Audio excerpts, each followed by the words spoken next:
బ్రహ్మపిత అయినటువంటి బ్రహ్మర్షి సుభాష్ పత్రిజీ దంపతులకు spiritual research foundation doctor Gopalakrishna గారికి విశ్వమంతా వ్యాప్తి చెందిన అందరిలోనూ అంతటిలోనూ అన్నిటిలోనూ నిబిడీకృతం ప్రాణశక్తితో నడిపిస్తున్న ఆ పరమాత్మకు నా హృదయపూర్వక ఆత్మప్రణం. జన్మనిచ్చిన నా తల్లిదండ్రులకు, నా అత్తమామలకు, ఇక్కడికి విచ్చేసిన పార్టిసిపెంట్ ఆత్మజ్ఞానులు అందరికీ కూడా నా హృదయపూర్వక ఆత్మప్రణం. థ్యాంక్ యూ అండి. Thank you. నా పేరు వరలక్ష్మి. నేను వైజాగ్లో ఉంటాను. మన జీవితంలోని ప్రాపంచికత, ఆధ్యాత్మికత రెండు ఉంటాయి.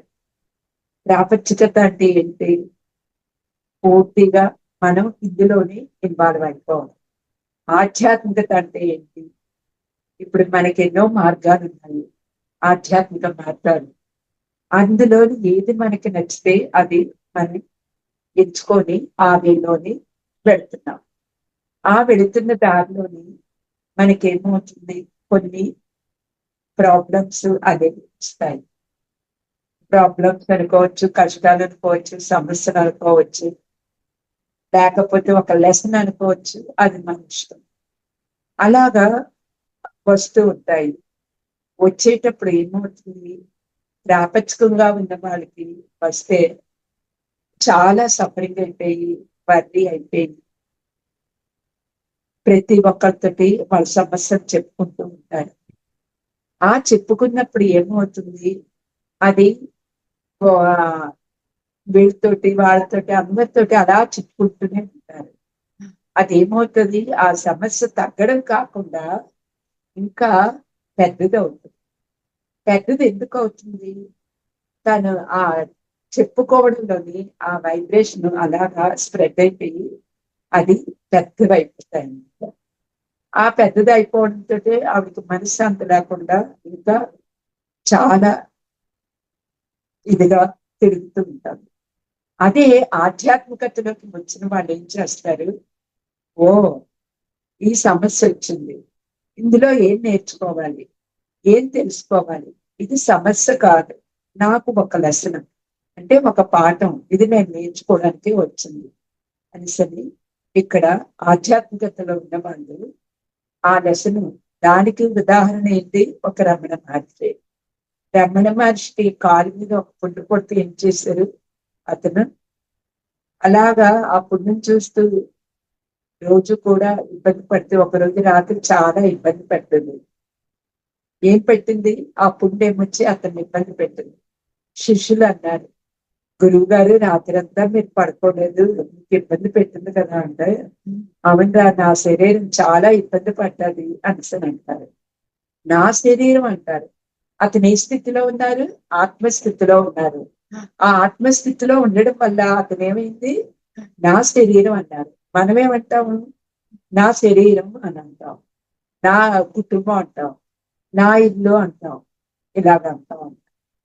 అందుకని ఇక్కడ ఇది ఆధ్యాత్మికతలోకి ప్రాప్తిలోకి ఇలాగుంటారనమాట. అంటే అలాగంటే శిష్యులు ఊరుకుంటారు. అలాగా మనకి ఏంటి అంటే, మనం వచ్చిన సమస్యని గమనించుకుంటూ ఉండాలి. దానితోటే మనం కనెక్టివిటీ అయ్యి ఉండాలి. ఎప్పుడైతే ఆ కనెక్టివిటీ అయ్యి ఉంటామో మనకి ఆ సమస్య అనేది చాలా ఈజీగా విడిపోయి, అందులోని ఒక లెసన్ నేర్చుకొని, ఆ లెసన్ లోని ఒక కళ గాని భాష గాని పెట్టుకొని అందులో ఇన్వాల్వ్ అయితే మనకి అద్భుతమైన ఫలితాలు వస్తాయి. అవి చెప్పలేనన్ని ఫలితాలు. మన సోలుకి ఏది కావాలో ఆ ఫలితాలు మనం పొందుతాం. అంటే అక్కడ ఏంటి? సోలుకి కావలసిన ఆహారం లేక మనం ఆ సమస్యతో బాధపడుతున్నాం. సోలుకి కావలసిన ఆహారం లేక ఆ సమస్యతో మనం బాధపడుతున్నాం.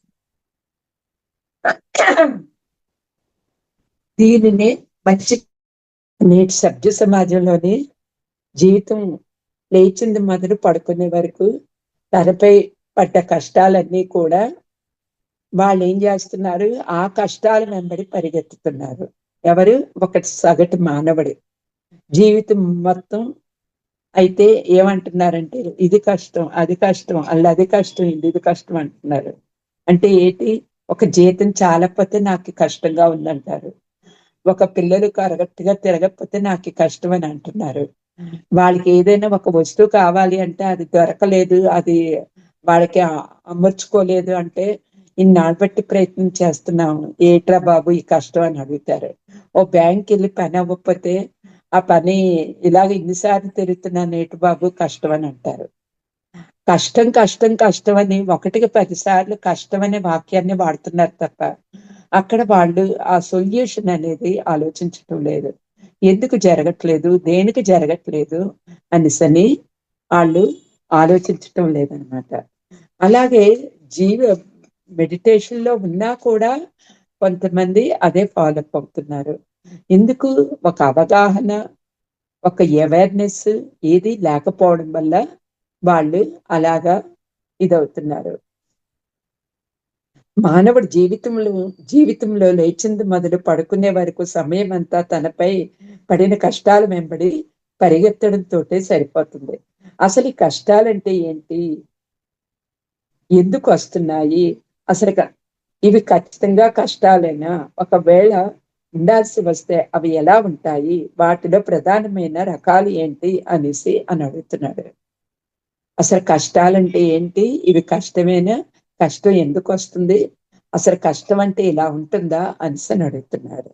కష్టం అంటే మన శరీరాన్ని గాని, మనసుని గాని నొప్పించే విధంగా ఏమీ జరగనప్పటికీ ఎంత చిన్నదైనా మనం దాన్నే కష్టంగా అనుభవిస్తాము.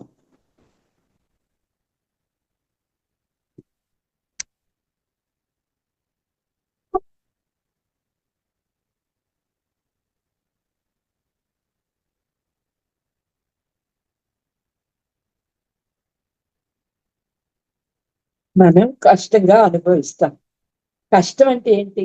మన శరీరాన్ని గాని, మనసుని గాని నొప్పించే విధంగా ఏ విధంగా జరిగినప్పటికీ ఎంత చిన్నదైనా మనం దాన్ని కష్టంగా అనుభవిస్తాం. అంటే ఎలాగా? ఒక తలనొప్పి వచ్చిందనుకోండి. అబ్బా! తలనొప్పి వచ్చింది అనేసని పడుకుంటాం. ఆ తలనొప్పి కారణం ఏంటి? మనం మన మనసుకి ఎవరైనా నొప్పించి ఉంటే, మనకి మనంగా బాధపడి ఉంటే ఆ తలనొప్పి వస్తదనమాట. ఎందుకొస్తది? ఆలోచనలు లావైపోతాయి. ఆలోచనలు లావైపోయి మైండ్ హీట్ ఎక్కిపోద్ది. హీట్ ఎక్కిపోవడంతోటి అదేమవుతది? ఒక పెయిన్ రూపంలోని మనకి వస్తుందనమాట.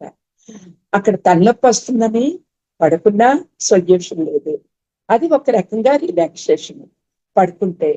అదే ఆలోచించేస్తే ఈ తలనొప్పి ఎందుకొచ్చింది? దేనికొచ్చింది? అనేసని మనం ఒక ఆలోచన చేస్తే బ్యాక్‌కెళ్తే ఒక్కొక్కటి పొట్ల పాములన్నీ కదులుతాయన్నమాట. దేనికి ఆలోచించాము? ఎందుకు ఆలోచించలేదు?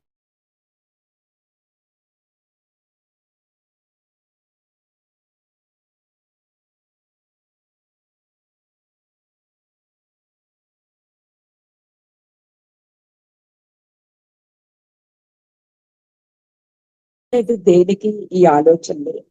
మనసంటే ఏంటి? ఆలోచనలే. ఈ ఆలోచనలు ఎలా ఉండాలి? ఏది అవసరం? ఏది అవసరం కాదు?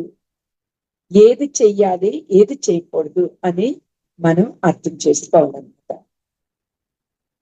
కష్టంగా భావించి శారీరక అనారోగ్యం, మానసిక ఆందోళన, సాంఘిక ఒడిదుడుకులు, ఆర్థికమైన ఒత్తిడి, ఇబ్బందులు ఇలా చెప్పుకుంటూ పోతే అనేకంగా మన జీవితంలోని వస్తూనే ఉంటాయి.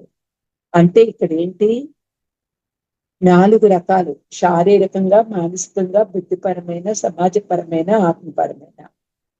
ఇలాగ ఇన్ని రకాలుగా ఉంటాయి మనకు ఆందోళనలు. శరీరంపై పడే కష్టాలేంటి? ఒక హెల్త్ ఇష్యూ. మనసుపై పడేవి ఆలోచనలు. అనేక రకాలుగా వర్రీ అవుతూ ఉంటాం. బుద్ధిపరంగా అంటే ఏంటి? బుద్ధిని మనం వికసింప చేసుకోవాలి. బుద్ధిని వికసింప చేసుకునేటప్పుడు అక్కడ ఏమవుతుంది మనకి? బుద్ధి అనేది విచక్షణ జ్ఞానం ఉంది. విచక్షణ జ్ఞానం ఏ విధంగా ఉండాలి? ఈ ఎదుటి వాడితే ఎలా మాట్లాడాలి, ఏ విధంగా మాట్లాడాలి, ఏ విధంగా అక్కడ బిహేవ్ చెయ్యాలి అని బుద్ధి అనేది మనకు ఉంటే ఆ విధంగా మనం ఆలోచించి బుద్ధిని మనం అక్కడ అద్భుతంగా ఇచ్చేసుకుంటాం. అలాగే ఆత్మపరంగా, అలాగే సమాజపరంగా, సమాజంలో ఎన్నో వస్తూ ఉంటాయి అన్నమాట. వాటి ద్వారా ఇలాగ ఎన్నో రకాలుగా మనకి వస్తాయి. అవన్నీ కూడా మనం మౌనంగా ఉంటూ ధ్యానం చేస్తూ ఇవన్నీ కూడా రిమెంబర్ చేసుకుంటే మన చక్కగా విశుద్ధీకరవుతాం అనమాట. ముందు ఇమీడియట్ గా ఏదైనా మనకు బర్రీ వస్తే ఇమీడియట్ గా మౌనంలోకి వెళ్ళిపోవాలి. శుభ్రంగా ఎవరితో మాట్లాడకూడదు. అది ఉదయమైనా, మధ్యాహ్నం అయినా, సాయంత్రం అయినా, రాత్రి అయినా కాముగా ఉంటూ దాన్ని గమనిస్తూ అలా ధ్యానం చేస్తూ ఎందుకు వచ్చింది, దేనికి వచ్చిందంటే 100% మనకి సొల్యూషన్ దొరుకుతుంది. ఇది మంచి కష్టాలు. ఒక ఆధ్యాత్మిక వ్యక్తి చూసే కోణం వేరు, ప్రాపంచిక వ్యక్తి చూసే కోణం వేరు. ఆధ్యాత్మిక బుద్ధిని, ఆత్మని ఒప్పుకోని వ్యక్తి కష్టాన్ని పైనుండి ఎవరో తనపై రుద్దినట్లుగా అనుకుంటాడు. అదే ఆధ్యాత్మిక వ్యక్తి విషయంలో రిచర్డ్ బ్యాక్ మహానుభావుడు చెప్పినట్లు మనకు సమస్యలు కావాలి, ఎందుకు వాటి వెనుక ఉన్న బహుమతులు కావాలి. కాబట్టి రిచర్డ్ బ్యాక్ ఏమన్నాడు, మనకి సమస్యలు కావాలి, వాటి వెనుక ఉన్న బహుమతులు కూడా కావాలి అనేసరి అనుకున్నారు అన్నమాట. అదే మనకి చెప్పారు. ఆయన రీసెర్చ్ చేశారు, మనకి అవగాహన అయినట్టు చెప్పారు. మనలో పెరిగే గుణాలు నేర్చుకోవడం, తద్వారా దాన్ని మంచిదిగా చైతన్యపు విస్తృతిని పెంచుకోవడం అనేసి అక్కడ అతను వివరించారు. ఇక్కడ చిన్న ఎగ్జాంపుల్ చెప్తాను. ఏంటి, ఆ ఒక సార్ ఉన్నారు. సార్ ఉంటే అతను వచ్చి చదువు కంప్లీట్ చేసుకొని వచ్చారు. చాలా సీనియర్ మాస్టర్ అన్నమాట. చదువు కంప్లీట్ చేసుకున్న తర్వాత అతను కొన్ని ప్రణాళికలు పెట్టుకున్నారు. ఏంటి, అతనికి నచ్చిన విధంగా అతను కొన్ని పెట్టుకున్నాడు. ఒక ఇన్ని క్లాసులు కండక్ట్ చేయాలి, ఒక ఇన్ని కళలు నేర్చుకోవాలి, ఒక ఇన్ని భాషలు నేర్చుకోవాలి, ఒక ఇన్ని పై ఊరికి వెళ్ళాలి. అవన్నీ కూడా అక్కడ పర్యటన చేసి అక్కడ ఏవైతే అవి అక్కడ చెయ్యాలి అనేసి అన్ని ఒక లిస్ట్ రాసుకున్నారు. రాసేసుకొని ఇది కాదు అని, అది కాదు ఇది అని ఊరిక వర్రీ అయిపోయి అవి వచ్చి అతను వచ్చి ఆందోళన పడిపోయి ఏం చెయ్యాలో అర్థం కాక ఊరిక తపన పడిపోయి అన్నిట్లోకి కూడా ఏది కంప్లీట్ లేకుండా ఇందులో కొద్దిగా అందులో కొద్దిగా అలా ఇన్వాల్వ్ అయ్యారు. ఆ ఇన్వాల్వ్ అయితే అక్కడ ఏమైంది, అతనికి ఒక సయాటికా ప్రాబ్లం మొదలైంది. ఏమైంది, సయాటికా ప్రాబ్లం మొదలైంది. ఎక్కడ, మక్కలోనమాట. సయాటికా అంటే మక్క నుంచి కాడంతా కూడా లాగిన మొదలు పెట్టింది. ఇదేంటి, నాకెందుకు ఇంత కాళ్ళు అవుతుంది అని చెప్పి అతను ధ్యానం చేసి కూర్చున్నారు. ధ్యానంలోని అనుకున్నారు ఏంటి సంగతిని అన్ని అతనే వచ్చి ఒక్కొక్కటి గుర్తు తెచ్చుకొని ఒక్కొక్క దానికి అవగాహన చేసుకోవడం మొదలు పెట్టారు. అప్పుడు ఓ, నా సోల్ అనేది పరిగెట్టకుండా ప్రశాంతతగా ఉండాలి అని కోరుకుంటుంది.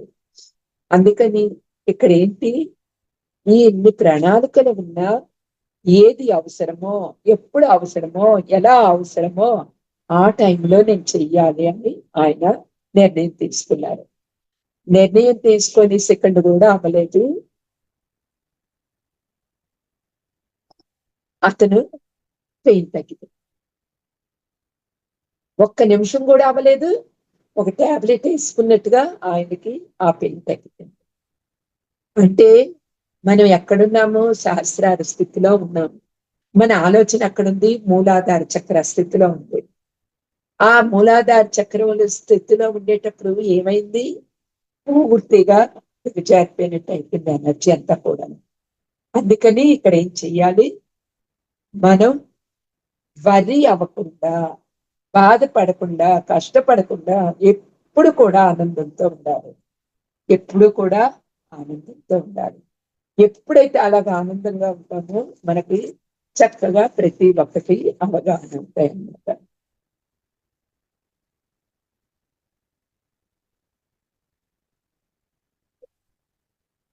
శాస్త్రోహం నాస్త్య సాధ్యం నారాయణం.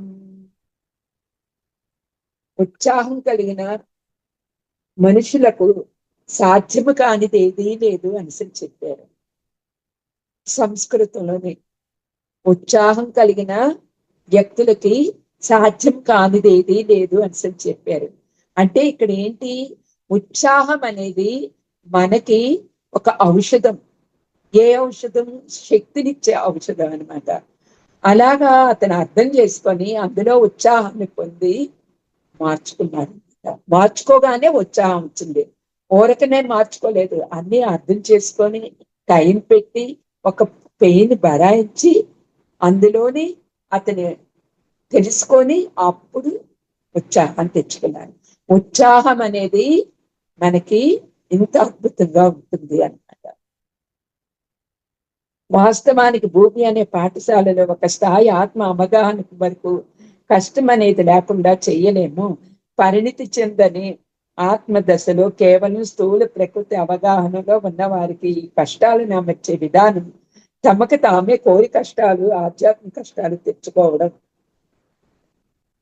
కష్టం లేకుండా అనేసి అన్నారు. కష్టం లేకుండా అంటే ఏంటి? కోరి కష్టాలు. కోరి కష్టాలంటే ఏంటి? ప్రకృతి అవగాహనలో ఉన్న వారికి కష్టాలను అమర్చే విధానం తమకు తామే కోరి కష్టాలు తెచ్చుకోవడం. కోరి కష్టాలు ఎంత ఇదిగా ఉంటాయో చూడండి, అంత అద్భుతమైన ఫలితాలను పొందుతాం. కోరి కష్టాలంటే ఏంటి? ప్రాపంచికంగా ఉంటే ఎవరో ఒకరి దగ్గరికి వెళ్ళడం, నీకు ఈ పని చేస్తాను, లేకపోతే అనవసరమైన మాట్లాడడం, లేకపోతే ఏదో టైం వేస్ట్ అవ్వడం చేస్తాం. ఈ కోరి కష్టాలు తెచ్చుకోవడం అంటే ఏంటి? ఒక బుక్ రాయడం కానీ, ఒక 5 ఏళ్ళు ఒక భాషలోని మనం ఒక టైం పెట్టుకొని ఆ భాషని నేర్చుకోవడం కానీ, పర్ఫెక్షన్ గా మనకి ప్రణాళిక ఉంటుంది. 1 డే, వారం, మంత్, ఇయర్, 5 years, 25 years ఇలాగ ప్రణాళిక ఉంటుంది. ఈ ప్రణాళికలో ఏంటి అంటే ఒక 5 years ఒక సబ్జెక్ట్ మీద మనం ఫుల్గా ఫోకస్ చేస్తే దానిలోని మనం పూర్తిగా పర్ఫెక్షన్ పొందుతాం. ఎగ్జామ్స్ వచ్చే ముందు ముందు దాని మీద ఫోకస్ చేసి తర్వాత అంతా కూడా కొంత టైం పీరియడ్ పెట్టుకొని ఏ రోజు పాఠం ఆ రోజు నేర్చుకొని అది ఇంప్లిమెంటేషన్ చేస్తే అద్భుతంగా మనకి ఆ సబ్జెక్ట్ అంతా కూడా అర్థమైపోతుంది. ఒక ఇంగ్లీషే తీసుకుందాం, ఒక హిందీయే తీసుకుందాం, ఒక సంస్కృతమే తీసుకుందాం, ఏదో ఒక భాష. ఆ భాష మనకి ఇప్పుడు అర్థం కాదు, తర్వాత ఎప్పుడు అర్థం అవుతుంది ఇది మనం ఎందుకు తీసుకున్నామని. అలాగా దానికి టైం పెడితే అది మంచి కష్టం. మనకు వచ్చే వ్యక్తులు కానీ మన దగ్గరికి వాళ్ళు వస్తారు మాట్లాడడానికి, మన చదువుకోవడం చూస్తారు వెళ్ళిపోతారు. ఎందుకు? ఎందుకు వచ్చిందిరా బాబు, వాళ్ళు చదువుకుంటున్నారు, మనం ఎందుకు వాళ్ళతోటి స్పెండ్ చేయడం అని వెళ్ళిపోతారు. అంటే మనకి టైం మిగిలినట్టే కదా, మన టైం మంచి దాని మీద పెట్టినట్టే కదా.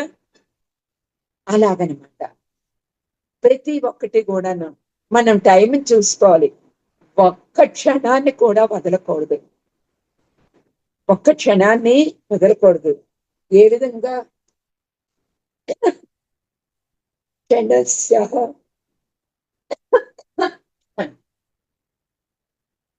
క్షణస్య కణచైవ విద్యామర్థం చ సాధయేత్. అంటే ఏంటి? సంస్కృతంలోని ఇలా చెప్పారు. క్షణస్య కణచైవ విద్యామర్థం చ సాధయేత్. ఒక్కొక్క క్షణాన్ని వదలకుండా విద్యను, ఒక్కొక్క క్షణాన్ని వదలకుండా ధనాన్ని సంపాదించమని చెప్పారు సంస్కృతంలోని. ఒక్క క్షణం కళ్ళులా మూసి తెరచులకు.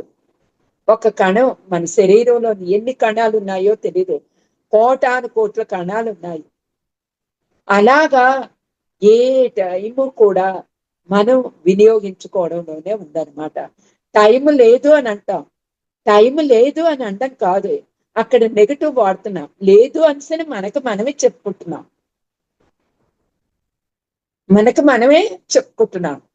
ఈ టైంని నేను వినియోగించుకోవాలి అనేసి చెప్పుకోవాలి. ఏం చెప్పుకోవాలి? ఇప్పుడు ఉన్న టైంని అంతా కూడా నేను వినియోగించుకోవాలి అనేసి చెప్పుకోవాలి.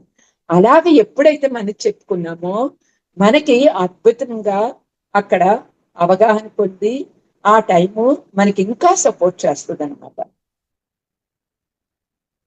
అది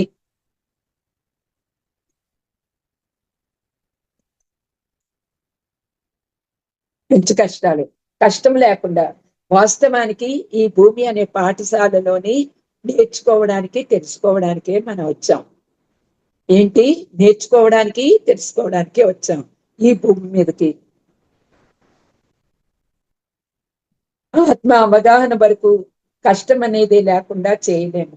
పరిణితి చెందని ఆత్మదశలో కేవలం స్థూల ప్రకృతి అవగాహనలో ఉన్న వారికి ఈ కష్టాలను అమర్చే విధానం, తమకు తామే కోరి కష్టాలు, ఆధ్యాత్మిక కష్టాలు తెచ్చుకోవడం నేర్పడమే. ఖాళీగా ఉండి ఏమీ చేయకపోతే ఎవరి కష్టాల్లోనే మనం మనం అడుగు వేలు పెడతాం. ఇందాక చెప్పుకున్నాం కదా,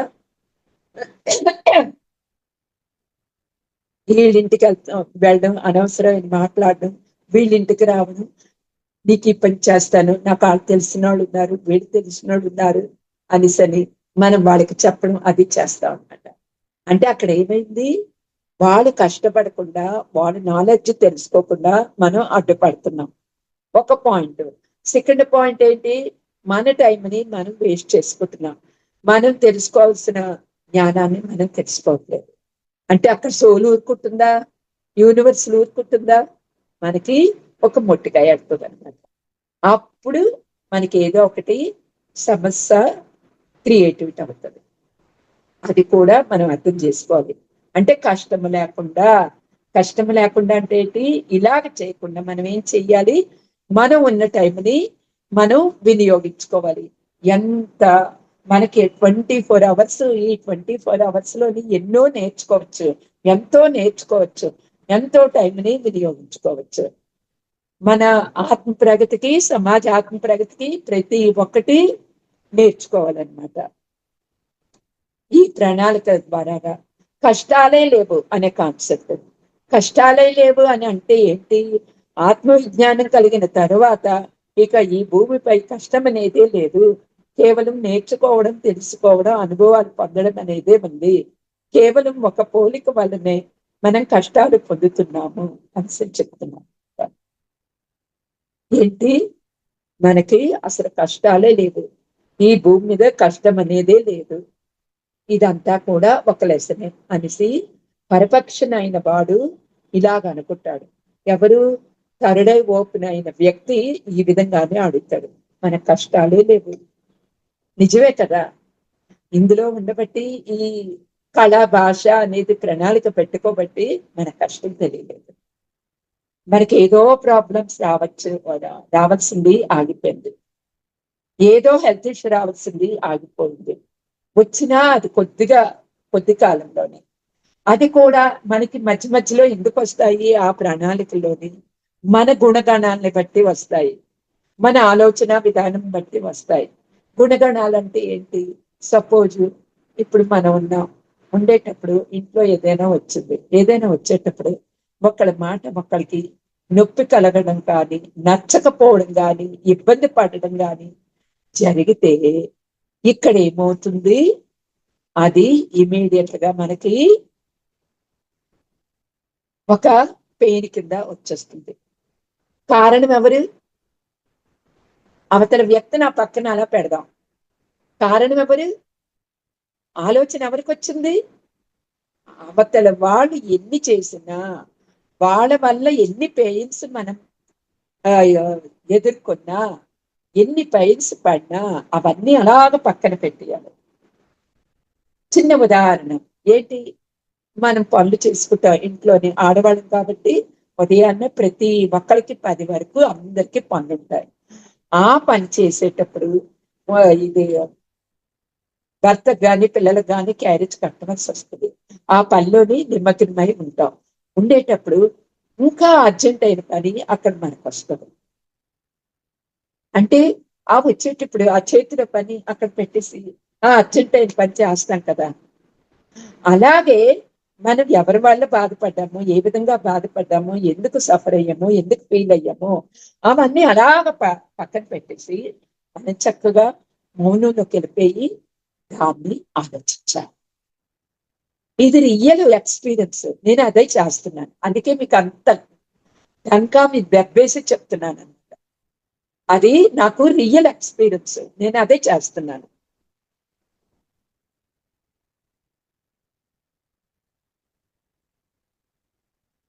అందుకని మనం అలా చెయ్యాలన్నమాట. ఆత్మవిజ్ఞానం కలిగిన తరువాత ఇక ఈ భూమిపై కష్టం అనేదే లేదు. కేవలం నేర్చుకోవడం, తెలుసుకోవడం, అనుభవాలు పొందడం అనేదే ఉంది. కేవలం ఒక పోలిక వల్లనే మంచి కష్టాలు పడుతున్నాము, పొందుతున్నాము. స్టార్టింగ్ లో చెప్తున్నాం కదా, వీళ్ళకుంది నాకు లేదు, నేను ఇంత కొనాలనుకుంటున్నాను కొనలేకపోతున్నాను, ఆ పక్క వాళ్ళు అంత సంపాదించేస్తున్నారు మనం సంపాదించట్లేదు అనే ఒక ఆలోచన, ఆ విష బిందువు చిన్న ఇసుక రేణు అంత మన లోపలికి ఎప్పుడైతే వెళ్ళిందో మన హృదయం అంతా కూడా కలుషితం చేసేస్తుంది. మన హృదయం, మైండ్ అంతా కలుషితం చేసి నెగిటివ్ ఎనర్జీ ఫామ్ అయిపోయి మనకు అక్కడ ఏమవుతుంది, శరీరాన్ని అంతా కూడా ఇబ్బందికి గురి అవుతుంది అనమాట. అది ఎవరు తెచ్చుకున్నాము, మనమే తెచ్చుకున్నాం. అందుకని పోలికలు అనేది ఉంచుకోకూడదు. ఎదుటి వాళ్ళలాగా మనం ఉండాలి అనేది మనం కంపేర్ చేసుకోకూడదు. మనకున్నది మనకి, వాళ్ళకున్నది అంటే మనం ఆనందించాలి. ఏ విధంగా ఆనందించాలి? ఓ, వాళ్ళు గత జన్మలకు తెచ్చుకున్నారు అలాగా, అందుకే ఇప్పుడు పొందారు. నాకు ఇది చాలు, నేను ఇందులో ఆనందంగా ఉన్నాను అని సరి మనం అనుకోవాలి. అప్పుడు యూనివర్స్ ఏం చేస్తుంది, అబ్బా నా బిడ్డ ఎంత నిష్కామంగా ఉంది అని సరి ఆ యూనివర్స్ పొంగిపోతుంది అనమాట. యూనివర్స్ పొంగిపోతుంది. అక్కడ మనకి ఏమవుతుంది, ఒక జ్ఞానం అనేది తీసుకొని నాకు కష్టమే లేదు అనిసని. అక్కడికి అది చాప్టర్ కదా మన హృదయంలోని, ఎటువంటి ఆలోచన లేదు కదా.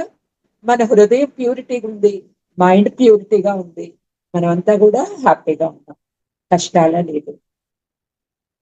మూడవ నేత్రం పరిపూర్ణత చేరుకున్న వారికి ఏ విషయము కష్టంగా అనిపించదు.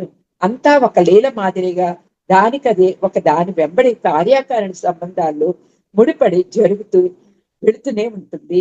విషయాన్ని ఎప్పటికప్పుడు ఇట్టే గ్రహిస్తాము. అంటే ఏంటి, ఇప్పుడు చెప్పుకున్నవి మూడు స్థితులు అనమాట. ప్రాపంచకం, ఆధ్యాత్మికత, కరుడై ఓపెన్ వ్యక్తి. కరుడై ఓపెన్ అయిన వ్యక్తి ఏం చేస్తాడు, అదంతా ఒక లీలగా చూస్తాడు అనమాట. ఎగ్జాంపుల్ ఏంటి, మనం పడుకుంటాం, ఒక డ్రీమ్ వస్తుంది, అది ఒక లీలగా కనపడుతుంది. అలాగే ఆ వ్యక్తి కరుడై ఓపెన్ అయిన వ్యక్తి ఏం చేస్తాడు, ఒక లీలగా మాత్రమే చూస్తాడు. అదంతా చిన్న చిరునవ్వు నవ్వుకుంటాడు, ఓహో అని సార్ నవ్వుకుంటాడు. ఎందుకు, అతనికి అది అవసరం లేదు. లేదు అంటే అది అక్కడే ఉంచాడు, ఆ విషయాన్ని దగ్గరికి రానివ్వలే, అక్కడ ఆపోజిట్ లో ఉంచాడు అనమాట. తనకు వచ్చిన సమస్యని, తనకు వచ్చిన సమస్యతో మాట్లాడుతున్నాడు, హృదయం లోపలికి తీసుకోలేదు. అంత ఆత్మజ్ఞానం అనమాట కరుడై ఓపెన్ అయిన వ్యక్తి. మెర్సీ ఈ భూమి అనే పాఠశాలలో కష్టాలే లేవు అన్న సత్యాన్ని ఎప్పుడు తెలుసుకుంటూ ఉండాలి. కష్టాలే లేవు అనే సత్యాన్ని ఎప్పుడు తెలుసుకుంటూ ఉండాలి. తాపత్రయము, తాపత్రయము అంటే ఏంటి, జీవితంలో ఎదురయ్యేటటువంటి అనేక శారీరక, మానసిక, సాంఘిక, ఆధ్యాత్మిక తలాల్లోని అన్ని సమస్యలను ప్రధానంగా మనకు మూడు రకాలుగా వర్తించవచ్చు. తాపత్రయము అంటే ఏంటి, శారీరకంగా, మానసికంగా, ఆధ్యాత్మికంగా మూడు రకాల తాపత్రయాలు. తాప ప్లస్ త్రయము, తాపత్రయము. తాపత్రయము అంటే ఏంటి, ప్రాపంచకంలోని ఇందాక చెప్పుకున్నాం కదా, వీడికి ఇన్ని కోట్లు ఉన్నాయి, నాకు ఒక్క కోటి కూడా లేదు, వీడికి ఇన్ని బంగ్లాలు ఉన్నాయి, నాకు ఒక బంగ్లా కూడా లేదు అని సరి. పండు నాలుగు మందేస్తే ఉన్న నాలుగు ఊడిపోయినట్టు ఇక్కడ ఏంటి అంటే మనకి ఆ ఆలోచన వల్ల వాడు చేస్తున్న బిజినెస్ చేయలేడు, మనశ్శాంతిని కోల్పోతాడు, ఫ్యామిలీని కోల్పోతాడు. అందుకని ఏం చెయ్యాలి? ఉన్న దాంట్లోని తృప్తిగా ఉండాలి. ఎప్పుడైతే ఆ తృప్తిని పొందుతామో మనకి చక్కగా ఆనందాన్ని కలుగుతూ ఆరోగ్యంగా ఉంటాము.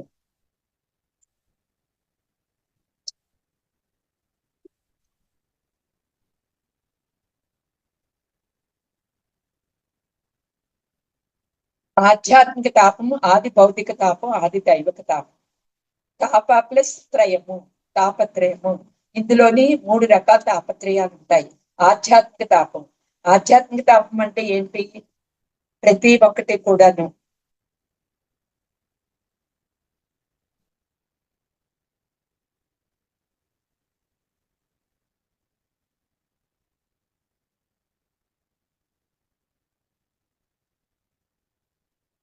మనం ధ్యానంలోకి వస్తాం.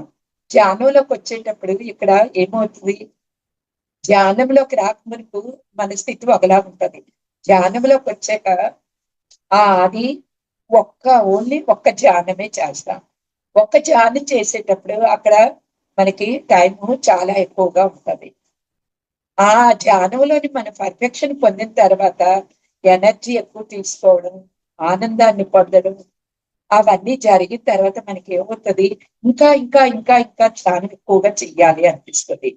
ఇంకా ఇంకా ఇంకా ఇంకా ఎక్కువగా ధ్యానం చేయాలనిపిస్తుంది. దానికి ఎగ్జాంపుల్ నేను 2006లోని ధ్యానంలోకి వచ్చాను. ఎవరేసిందన్న 2006లో ధ్యానంలోకి వస్తే ధ్యానంలోకి రాక మనకు మనశ్శాంతిని కోల్పోయాను. మనశ్శాంతిని కోల్పోయి ఏమి ఒక భోజనం తినబుద్ధేసేది కాదు, నిద్ర పడుకోబుద్ధేసేది కాదు.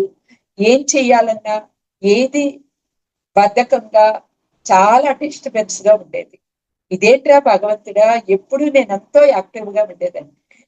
నేను ధ్యానంలోకి రాకమునుపు కూడా 1 మినిట్ గాని సెకండ్ గాని వేస్ట్ చేసేదాన్ని కాదు. అలాగా ప్రతీది కూడా నెతుక్కుంటేదాన్ని. ఈ పని అయిపోయింది కదా, ఇప్పుడేం చెయ్యాలి? ఈ పని అయిపోయింది కదా, ఇప్పుడేం చెయ్యాలి? ఈ టైం నేను దేనికి వినియోగించుకోవాలి అనేసని అలాగా పనిని నెతుక్కునేదాన్ని అనమాట. ఇప్పటికీ కూడా నేను కూర్చోను. ఇప్పటికీ కూడా నేను కూర్చోను. టైం నేను అంతా వినియోగించుకుంటాను అనమాట. ఏదో ఒకటి వెతుక్కొని చేసుకుంటాను. అయితే ఏమైంది? ఈ పాంప్లెట్ ద్వారాగా నేను ధ్యానంలోకి వచ్చాను. ఆ పాంప్లెట్ ద్వారాగా ధ్యానంలోకి వచ్చిన తర్వాత ఇంతవరకు కూడా నా సోలు విసిగిపోయి, సఫరింగ్ అయ్యి, బాధపడి, ఏదో తెలియని వేదంతో ఉండడం వలన ఈ ధ్యానం అనే నిధిని నేను అందించడం వలన ఆ సోలుకి ఎంతో ఆనందం కలిగింది. ఎంతో ఆనందం కలిగితే అప్పుడు నేనేం చేశాను? నాకు 3 పిల్లలు, 2 అమ్మాయిలు, 1 అబ్బాయి. అప్పుడు ఎప్పుడు 20 సంవత్సరాల బ్యాక్. 20 సంవత్సరాల బ్యాక్ అంటే నా పిల్లలు ఇంకా చిన్నోళ్ళే కదా. బాబు 10th డిప్లొమా చేస్తున్నాడు, పాప ఏమొచ్చి 10th చేస్తున్నాడు. ఆ టైంలోని వాళ్ళకి క్యారేజీలు అవి ఉంటాయి కదా. ఉదయాన్నే లేవడం, పనులన్నీ కంప్లీట్ చేసుకోవడం, వాడి క్యారేజీలు కట్టడం, షాప్ లో మా వారికి హెల్పింగ్ గా ఉండడం, మేమిద్దరం కలిపి బిజినెస్ చేసుకోవడం అన్ని చేసేవాడు. అన్ని అయిన తర్వాత కొంత ఖాళీ ఉంటది కదా. ఆ ఖాళీ ఉండేటప్పుడు నేనేం చేసేదాన్ని? ఎవరైనా పడుకుంటారు, లేకపోతే టీవీ చూస్తాను. నేను అది చేసేదాన్ని కాదు, ధ్యానంలోనే కూర్చుంటాను. అలాగే సాయంత్రం పనులు అయిపోయాక అలాగే రాత్రి పడుకునేటప్పుడు వెంటనే పడుకుంటేదాన్ని కాదు. ధ్యానం చేసి ఎప్పుడో 2కో 3కో తెలివి వస్తే అప్పుడు పడుకునేదాన్ని. రాత్రిగా ధ్యానంలో కూర్చునేదాన్ని. 2కో 3కో తెలివి వచ్చాక అప్పుడు లేచి పడుకునేదాన్ని. అలాగ గంటలు గంటలు గంటలు గంటలు ధ్యానం చేశాను. ఈ గంటలు గంటలు గంటలు గంటలు ధ్యానం చేయడం వల్ల ఏమైంది? ఇక్కడ అద్భుతమైన ఆనందాన్ని పొందాను అనమాట. ఎందుకు అద్భుతమైన ఆనందాన్ని పొందాను నేను? చక్కగా ఆ సోలికి ఆనందం కలిగింది అనమాట. ఆ సోలికి ఏది కావాలో అది నేను ఇచ్చాను. అది ఆధ్యాత్మిక తాపం. అది అలాగ ధ్యానం చేసిన తర్వాత కొన్ని రోజులకి ఏమైంది? ఇంకా ఏదో కావాలనేసి నాకు వేదన పొందాను. ఇంకా ఏదో కావాలి అనేసి వేదన పొందాను. ఆ ఏదో కావాలి, ఏదో కావాలి ఇంకా తెలియటం లేదు అనేసని. అప్పుడు ఏమైంది? ఇప్పుడు మనకి ఒక క్లాస్ లో ఉంటాం. ఆ క్లాస్ అయిన తర్వాత ఆ క్లాస్ కంప్లీట్ అయిపోయాక పక్క క్లాస్ లోకి వెళ్తాం. పక్క క్లాస్ లోకి వెళ్ళేటప్పుడు ఈ క్లాస్ ఖాళీ చేసేయాలి కదా. అలా కాకుండా ఈ క్లాస్ లోనే ఉండిపోతే ఏమవుతుంది, మనకి నాలెడ్జ్ రాదు. అప్పుడు ఏం చెయ్యాలి, నేను ధ్యానంతో పాటు స్వాధ్యాయం చేస్తూ ఈ ధ్యానం చేస్తూ ఇంట్లోని కుటుంబ ధర్మాన్ని ఆచరిస్తున్నాను. ధ్యానం చేస్తూ బుక్స్ చదువుతూ అందులో జ్ఞానాన్ని తీసుకుంటూ వారికి ఒకసారి సెంటర్కి వెళ్ళి అక్కడ క్లాస్ చెప్పి మెడిటేషన్ చేసి మళ్ళీ రావడం, కొత్త వాళ్ళు ఎవరైనా వస్తే మెడిటేషన్ చెప్పడం, ఇలా చేశాను. అప్పుడు నా సోలు మళ్ళీ స్థిమితంగా ఉందన్నమాట. అప్పుడు కొత్త ఆనందాన్ని పొందుతుందన్నమాట. ఇలాగా మనకి తాపత్రయము ఇందులో ఉండాలి. తాపత్రయము ప్రాపంచిక వాటిల్లో కాదు, మనకి ఈ ఆధ్యాత్మికతలోని ఈ తాపత్రయం అనేది ఉండాలి. వాడు తెగ తాపత్రయ పడిపోతున్నాడా అనిసనంట. వాడు తెగ తాపత్రయ పడిపోతున్నాడా అనేటప్పుడు మన వైపు 4 వేలు చూపిస్తున్నాడు. నీ వైపు నేను 1 వేలు చూపిస్తే నా వైపు 4 వేలు చూపిస్తున్నాను. వాడు తెగ తాపత్రయ పడుతున్నాడా అని అంటాం. అనేటప్పుడు మనం 4 తెలుసుకోవాల్సింది. ఇక్కడ నేను 4 విషయాలు తెలుసుకోవాల్సింది. అలాగనమాట. ఇక్కడ ధ్యానం చేసిన తర్వాత, స్వాధ్యాయం చేసిన తర్వాత, సజ్జన సాంగత్యం చేసిన తర్వాత నాకు అద్భుతమైన ఫలితాలను నేను పొందాను. ఎందుకు అద్భుతమైన ఫలితాలను పొందాను, ఒక నాలెడ్జ్ తెలుసుకున్నాను కాబట్టి. అదే ధ్యానం చేసి వరి అయిపోయి ఎక్కడికి తిరిగి అక్కడ తిరిగితే మరి నాకేమవుతుంది, అక్కడ నేను మిస్ అయిపోతాను. ఏంటి మిస్ అయిపోతాను, నాకు రావాల్సిన ఆనందం, జ్ఞానము, ఎదుటి వాడికి పంచవలసిన ఆనందం, ఎదుటి వాడికి ఇవ్వవలసిన నాలెడ్జ్ నేను మిస్ అయిపోతాను అనమాట. ఇవన్నీ అయ్యేసరికి 90% మనకి ఆధ్యాత్మిక తాపంలోని మనం ఫిల్టర్ అయిపోతాం. ఆధ్యాత్మిక తాపంలోని 90% మనం ఫిల్టర్ అయిపోతాం. ఎలాగైపోతాము, ధ్యానం, స్వాధ్యాయం, సజ్జన సాంగత్యం ఈ 3 చేయడం వలన మనకి 90% అక్కడ ఫిల్టర్ అయిపోతాం. అక్కడ క్లాస్ కంప్లీట్ అయిపోతుంది కదా. ఆది భౌతిక తాపము అంటే ఏంటి, ఇక్కడ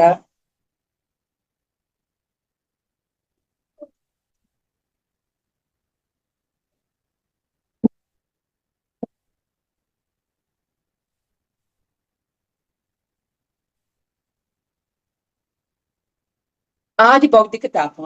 ఆధ్యాత్మిక తాపం 90% మనం ఫిల్టర్ అయిపోతే ఇంకా 9% ఆది భౌతిక తాపం. ఆధ్యాత్మికంగా కష్టాలు భావించాలి. పుడుతూనే తాను భగవంతుడినని, తరువాత భగవంతుడిగాని జీవించేంత శక్తి తనలో ఉందన్న విషయాన్ని తెలుసుకోకపోవడం వల్లనే వచ్చే కష్టాలను ఆధ్యాత్మిక కష్టాలుగా పేర్కొంటాం. వ్యక్తి శాకాహారం పాటిస్తూ ధ్యానం చేస్తూ తన 3వ నేత్రాన్ని వికసింప చేసుకుంటూ ఎప్పుడైతే ఎదుగుతాడో అతడు అనేక విషయాల్లోని పూర్తి జ్ఞానాన్ని, ఎటువంటి ఆలోచన, ఎటువంటి అపనమ్మకం లేకుండా అతను మంచిగా తయారవుతాడు. శాకాహార యుక్తమైన ఆహార పదార్థాలే తీసుకోవాలి. శాకాహారంతో కూడిన ఆహార పదార్థాలే తీసుకోవాలి. శాకాహారంతో కూడిన ఆహార పదార్థాలు అంటే మనకేంటి, ఇక్కడ కొన్ని ఉంటాయన్నమాట. ఇప్పుడు ఏం చేస్తున్నారు, 3 రకాలు ఉన్నాయి. మాంసాహారం, శాకాహారం, మూడోదేంటి, శ్వాసాహారం. Very good. మనిషి ఏంటి, పుట్టుకతో శాకాహారం అయిన వాళ్ళు శ్వాసాహారంకి రావాలి. మాంసాహారంలో ఉన్నవాళ్ళు శాకాహారంలో ఉన్నవాళ్ళు శ్వాసాహారంలోకి రావాలి. అంటే ఇక్కడ ఏంటి, శ్వాసాహారంలోకి రావాలి అంటే మనం ఎంత ప్రయత్నం చేస్తే, ఎంత ధ్యానం చేస్తే, ఎంత స్వాధ్యాయం చేస్తే, ఎంత నాలెడ్జ్ తీసుకుంటే ఆ స్థితికి పొందుతాం. లాస్ట్ మినిట్ లోని 10 నిమిషాలు శ్వాసాహారంతో ఉన్నారట. ఆయన వెళ్ళిపోయే ముందు, ఈ భూమిని వదిలిపెట్టి వెళ్ళిపోయే ముందు శ్వాసాహారంతో ఉన్నారు. అలాగని శరీరాన్ని అతను ఎప్పుడు బాధ పెట్టలేదు. 2 ఇడ్లీలో 1 ఇడ్లీయో 1/2 ఇడ్లీయో అతను తినేవారు. కాఫీ కూడా హాఫ్ తాగిమరట, కప్పులు సగమే తాగిమరట, మిగతా సగం పక్క వాళ్ళకి ఇచ్చేసేవారట. నీకు 3 రొట్లుంటే నువ్వు 1 రొట్టె తిని పక్క వాళ్ళకి 2 రొట్లు ఇయ్యు అన్నాడు. 2 తిని 1 పోని, లేదు అంటే హాఫ్ తిని ఇంకో హాఫ్ ఇవ్వు అని చెప్పారు.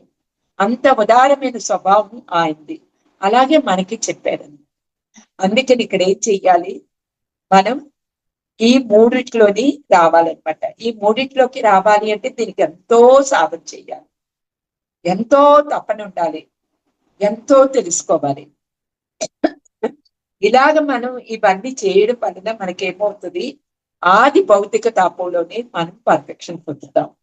ఎందుకు అంటే భగవద్గీతలోని యుక్తాహార విహారస్య యుక్త చేష్టస్య కర్మసు యుక్త స్వప్నావబోధస్య యోగో భవతి దుఃఖః. అంటే ఏంటి, యుక్తమైన ఆహారం తీసుకోవాలి. యుక్తమైన ఆహారం తీసుకునేటప్పుడు యుక్తమైన స్వప్నాలు వస్తాయి. యుక్తమైన స్వప్నాలు వచ్చేటప్పుడు యుక్తంగా ఆలోచిస్తాం. యుక్తంగా ఆలోచించినప్పుడు మనం దుఃఖము నుండి విముక్తిని పొందుతాం.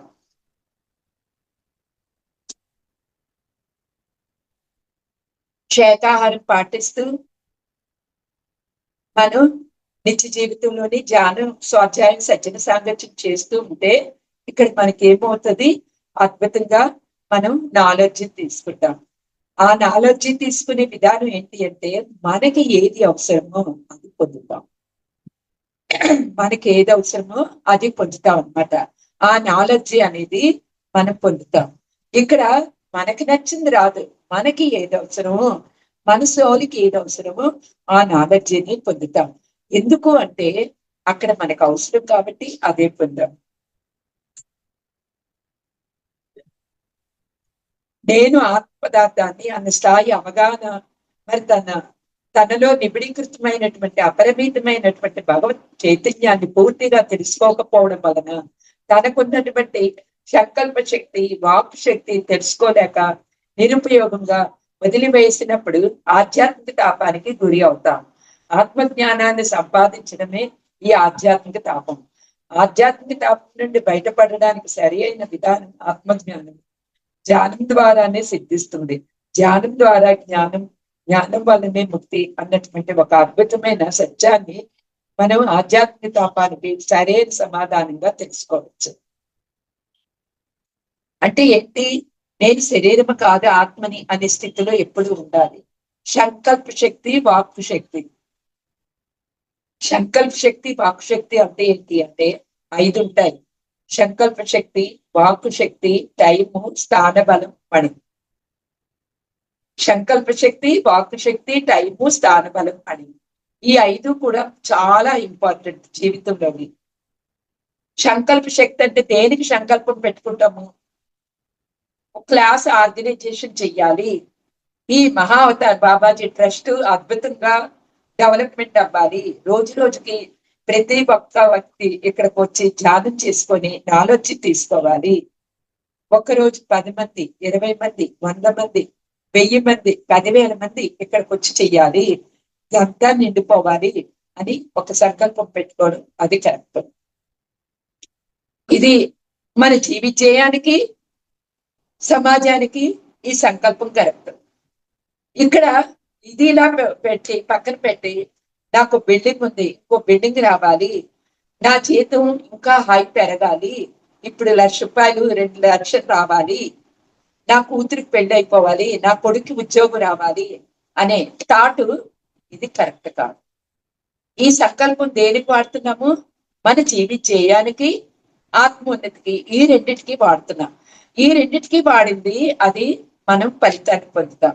ఈ ప్రాపంచికంగా ఉన్నది ఇది నెరవేరుతుంది, కానీ దీనికి తగ్గ పరిణామాలు మనం ఫేస్ చేయవలసి వస్తుంది. దీనికి తగ్గ పరిణామాలు ఫేస్ చేస్తాం. ఇందులో ఏంటి, మన సోలు, మన ఆత్మోన్నతికి జ్ఞానాన్ని తీసుకుంటాము. సమాజంలోని మన వల్ల ఆ వైబ్రేషన్ ఎంతో దూరం వెళ్ళి అక్కడ వాళ్ళందరికీ కూడా అది ఉపయోగపడుతుంది. మనం ఇక్కడ ఉన్నాం, మన ఆరా ఎంతో దూరం వెళ్తుంది. ఆ ఆరా దూరం వెళ్ళినంత వరకు కూడా మన ద్వారాగా వెళ్ళే పాజిటివ్ నెగిటివ్ వైబ్రేషన్ అంతవరకు కూడా వెళ్తుంది. మనం అనుకుంటాం, నేను ఎక్కడికి వెళ్ళదు, ఎవరితోటి మాట్లాడదు, ఎందుకు వైబ్రేషన్ అని అనుకుంటాం. కాదు, మనం ఇక్కడే ఉంటాం, ఈ ప్లేస్ లోనే ఉంటాం. మన థాట్ అనేది ఆ వైబ్రేషన్ తీసుకెళ్తాం. ఇక్కడ చిన్న ఎగ్జాంపుల్, నేను డోరాహట్ లోని నాకు మనసు డిస్టర్బ్ గా ఉంది. డిస్టర్బ్ గా ఉంటే నేను మా సీనియర్ టీచర్ సార్ తోటి మాట్లాడాను. సార్, నా మనసు ఎందుకో చాలా డిస్టర్బ్ గా ఉంది కదా సార్. ఆహా అన్నారు. ఆ మాట అనేసి నేను ఊరుకున్నాను. నా సాధనలోని నేను ఉన్నాను అనమాట. ఉంటే కొన్ని రోజుల తర్వాత సడన్ గా నాకు కాల్ చేసి, మేడం మీరు 21 days డోరాహట్ వెళ్ళి ఉండండి అన్నారు. 21 days డోరాహట్ వెళ్ళి ఉండండి అన్నారు. ఎందుకు ఏంటి అడగలేదు నేను. సార్ చెప్పేది నేను బయలుదేరాను. అక్కడేంటి హిందీ ఇంగ్లీషే, తెలుగు వాళ్ళు ఎవరు లేరు.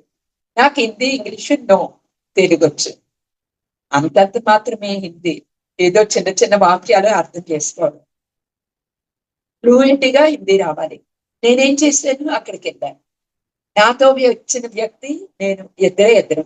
ఢిల్లీ వరకు నేను ఒక్కతనే వెళ్ళాను. ఇక్కడ మా అబ్బాయి ట్రైన్ ఎక్కించారు. ఢిల్లీలోని నేను అక్కడ దిగాను అనమాట. అప్పుడు ఒక అమ్మాయి నాకు టచ్ అయింది.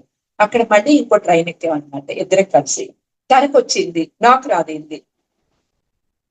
అక్కడ మళ్ళీ అది ఆ ట్రైన్ దిగి ఇంకో బస్సు ఎక్కాం. బస్సు దిగి అప్పుడు ఆటోలో వెళ్ళాం అనమాట. అంటే 30 hours 34 hours టోటల్ గాను టైం అక్కడ జర్నీ అనమాట. అలా చేసాం. చేస్తే అప్పుడు నేను అనుకున్నాను అనమాట, ఏంటి, అవును సార్ ఎల్లబట్టే వచ్చేసాను, ఏం చెయ్యాలి, ఎలా చెయ్యాలి, ఏంటి అని అతన్ని నేను అడగలేదు. ఎలాగెళ్తానని నేను అర్థం చేసుకోలేదు. ఆయన చెప్పారు, నేను వచ్చాను అనుకున్నాను. అప్పుడు ఉన్నాయి కదా మన చేతిలో ఆయుధాలు, అక్కడ పనులన్నీ చేసుకొని మన పనులు మనమే చేసుకోవాలి. పని మనిషి ఉండదు, వంట చేసుకోవడం, ఇల్లు క్లీనింగ్ గా చేసుకోవడం అన్ని చేసుకున్న తర్వాత అక్కడ ధ్యానం, స్వాధ్యాయం, సజ్జన సంఘర్షణ చేసాము. అక్కడికి వచ్చిన వాళ్ళకి వచ్చి హిందీ తోటి, పాంప్లెట్ తోటి తెలుగు హిందీ కలిపి మిళితం చేసి ధ్యానం చెప్పడం అన్ని చేసాం. అలాగా 21 రోజు చేసిన తర్వాత ఈ 21 రోజు మధ్యలోని అక్కడ ఒక పిరమిడ్ వస్తుందని నాకు ఎక్స్పీరియన్స్ పొందాను. అక్కడ పిరమిడ్ వస్తుందని ఎక్స్పీరియన్స్ పొందాను. ఎప్పుడు 10 ఏళ్ళు బ్యాక్ అనమాట. ఇప్పుడు అక్కడ ప్లేసు శాంక్షన్ అయింది, పిరమిడ్ కి శంకుస్థాపన చేశారు. ఎంతో మంది ముందుకొచ్చారు దానికి, పిరమిడ్ కట్టడానికి. ఆ రోజు పెట్టిన టైము ఈ రోజు పిరమిడ్ కి ఉపయోగపడ్డది. ఏం చేశాను, సంకల్ప శక్తి, వాక్ శక్తి, ఇక్కడ పిరమిడ్ రావాలి, ఇక్కడ ఆత్మజ్ఞానం తయారవ్వాలి అనేసని పెట్టుకున్నాను. సంకల్ప శక్తి, వాక్ శక్తి. నాకు వచ్చి రాని హిందీ తెలుగుతోటి వాళ్ళకి మెడిటేషన్ చెప్పడం, వాక్. నేనేం చేశాను, సంకల్పం, ఇక్కడ పిరమిడ్ రావాలి అనేసరి అది పెట్టుకున్నాక సంకల్ప శక్తి, వాక్ శక్తి, టైం. నేను టైంని పెట్టాను, 21 రోజు అక్కడ టైంని పెట్టాను. అక్కడ కూర్చొని ధ్యానం చేశాను, స్థాన బలం. అక్కడ స్థానాన్ని అక్కడ పాజిటివ్ వైబ్రేషన్ తోటి అక్కడ పెట్టాను. నేను నాకున్న ధనంతో నేను ఖర్చు పెట్టుకొని వెళ్ళాను. ఈ 5 నేను చేశాను, సంకల్ప శక్తి, వాక్ శక్తి, టైము, స్థాన బలం అని. అలాగనమాట, సంకల్ప శక్తి, వాక్ శక్తి, టైము, స్థాన బలం నేను పెట్టాను. ఆ పెట్టిన తర్వాత 10 ఏళ్ళ తర్వాత ఇప్పుడు అక్కడ పిరమిడ్ వచ్చింది. ఏదైనా ఒక విత్తనం మనం వెయ్యాలి, ఏ పనినైనా సరే. మనకి అదే టైంని ప్రాపంచికంగా, ఆధ్యాత్మికంగా మనకి యూనివర్సల్ అన్ని ఇస్తారు. కాకపోతే మనం అవగాహన చేసుకోవాలి, దేనికి మనం ఈ టైంని, ఈ సంకల్ప శక్తిని, వాక్ శక్తిని, టైము, స్థాన బలం పెట్టాలి అని మనకు మనంగా అర్థం చేసుకోవాలి. అలాగా అర్థం ఎప్పుడైతే చేసుకున్నామో మనకి అద్భుతమైన ఫలితాలను పొందుతాం అనమాట.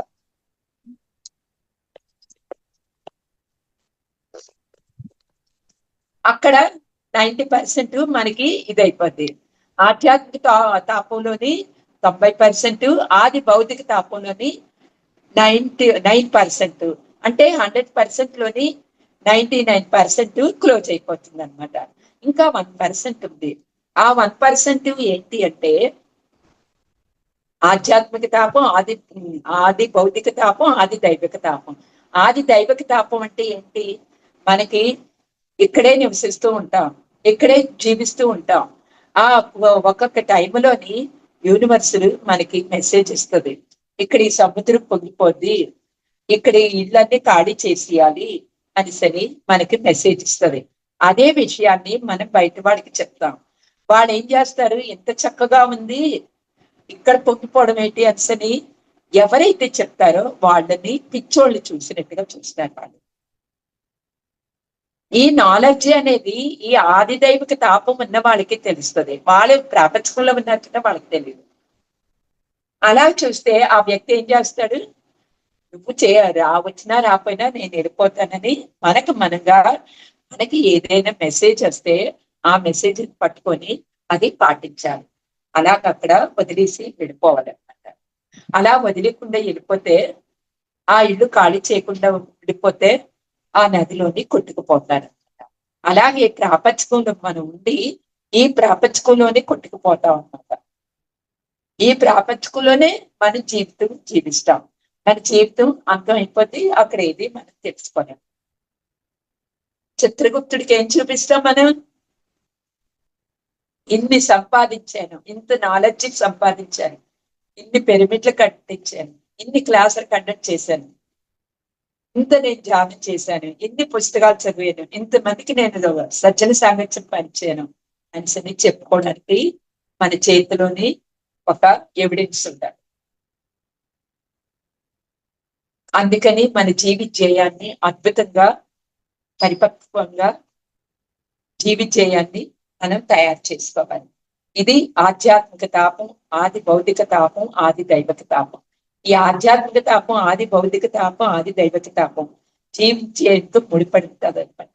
ఎవరైతే ఈ జీవితేయాన్ని అద్భుతంగా పాటిస్తామో మనకి థర్డ్ ఓపెను, థర్డ్ పరిపూర్ణం, థర్డ్ పర్ఫెక్షన్, ఈ 3 పొందుతాం.